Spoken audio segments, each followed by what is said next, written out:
Welcome back.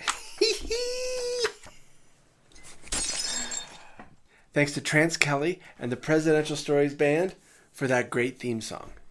Trance? You ordered 4 more guitars? What the? I told you to stay out of my fort! My next guest hardly needs an introduction. He forever changed the political landscape by becoming the first president to appear on a late-night talk show. The senator from Massachusetts and the future president of the United States, John F. Kennedy. I'm Bob Summers, and this is A Presidential Story.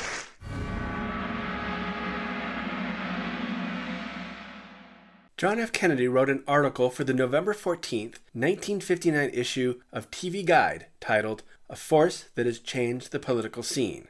That force was television itself. There are 2 main takeaways from this article. The first is that even 64 years ago, Kennedy was keenly aware of the manipulation, exploitation, and abuse television could bring upon the political system by appeals to emotion and prejudice. And second, that a politician's image, honesty, vigor, compassion, and intelligence can be crafted through television for better or worse. Kennedy concluded his article with this that is still true today. Whether TV improves or worsens our political system, whether it serves the purpose of political education or deception, whether it gives us better or poorer candidates, more intelligent or more prejudiced campaigns, the answer to all this are up to you, the viewing public. It is in your power to perceive deception, to shut off gimmickry, to reward honesty, to demand legislation where needed. Without your approval, no TV show is worthwhile and no politician can exist. Kennedy started to focus on his TV image after appearing stiffly on several talk shows in the early 1950s, including Meet the Press.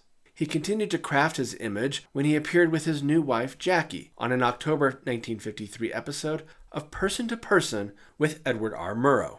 In that interview, he talked about the Taft-Hartley Act, and then seamlessly transitioned into his love of football. The positive reception to that appearance reinforced the melding of the personal and the political aspects of his image moving forward. At the time Kennedy ran for president in 1960, the presidency was seen as a very solemn job. Don't get me wrong, it is still a very serious job today, but we allow our presidents to show their lighthearted side once in a while, but this was not the case in 1960. So when presidential candidate Kennedy went on the late-night show Tonight, starring Jack Paar, on Thursday, June 16, 1960, it was very controversial. No presidential candidate before had ever appeared on a late-night talk show. For 3 years, Paar had been hosting the intellectual and funny show that would eventually become The Tonight Show. Parr's stated goal for this particular program was to let the audience meet people who aren't on guard, not as tense, and perhaps not as political as you would meet them on other news-type shows. Paar wanted the candidate to put down his guard so the country could get to meet the real person. I would like you now to give a real tonight welcome to the Senator from Massachusetts, Mr. John Kennedy. While Kennedy answered some town hall-style questions from the audience about particular political issues, Paar tried to keep much of the interview apolitical, with questions such as, Senator, have there been any amusing things happen to you since you've been campaigning? And, Well, why did you go into politics? Kennedy played it pretty straight, even getting into a fairly serious discussion about the threat of communism. The United States is really the only guardian at the gate against the communist advance. Despite his efforts to avoid politics, Paar was roasted in the press just for having a political candidate on the show. New York Times columnist James Reston was one of the fiercest critics, sarcastically suggesting that voters now need to consider if the candidate can stand up to Soviet Premier Nikita Khrushchev while also being able to handle late-night talk show host Jack Paar. Reston continued by claiming that Kennedy's appearance was, again sarcastically, the greatest development since the stuffed ballot box. But not everyone hated it. In the eyes of JFK's father, Joseph P. Kennedy, the show went very well. A few days after the election, Joe wrote a letter to Paar saying, "I don't know anybody who did more, indirectly, to have Jack elected than your own good self." Indeed, Kennedy's poll numbers started to improve after his appearance. Paar later recalled that the audience was immediately captivated by Kennedy. They had never before seen such a young, attractive senator. A couple of months later, on August 25th, Kennedy's presidential challenger, Richard Nixon, was given equal time on Parr's show. His appearance, also quite serious, did not have nearly the same bump in the polls. Kennedy continued to master his image on television, which culminated with the first televised presidential debate in U.S. history. On September 26, 1960, Kennedy and Nixon held the first of 4 debates. Kennedy was well-rested, confident, and well-prepared. Nixon had a low-grade fever, no makeup, and was sweaty and fidgety. Those who watched the debate on TV thought Kennedy had won. Those who listened on the radio thought Nixon had won. Nixon performed much better in the following debates, but the damage to his campaign was already done. Nixon did learn those lessons around his image. In 1963, after losing to Kennedy and also losing the California gubernatorial election in 1962, Nixon once again appeared on the Jack Paar program, this time more relaxed, even playing a unique piece he composed on the piano.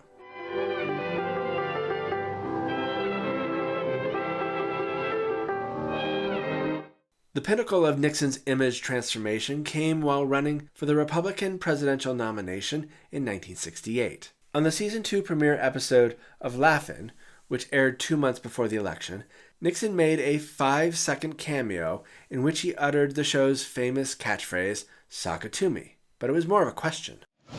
Sock it to me?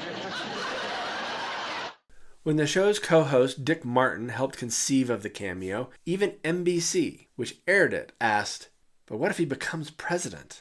This goofy and surreal comedy moment for a presidential candidate was huge and controversial. From the New York Times, the sight of a major candidate for the nation's highest and presumably most dignified office indulging in such foolishness before an audience estimated at 40 million undoubtedly came as a shock and a scandal to many. But that appearance set the stage for presidential candidates to appear in other comedy bits to earn votes in unconventional ways. Although, based on public feedback, it was a high-wire act for both the candidate and the host. With so much risk, there was a dry spell for presidential comedy appearances during the 1970s and 80s. But in 1992, Bill Clinton made an appearance on the Arsenio Hall show, where he played Heartbreak Hotel on his saxophone, while wearing shades that reminded some of the Blues Brothers.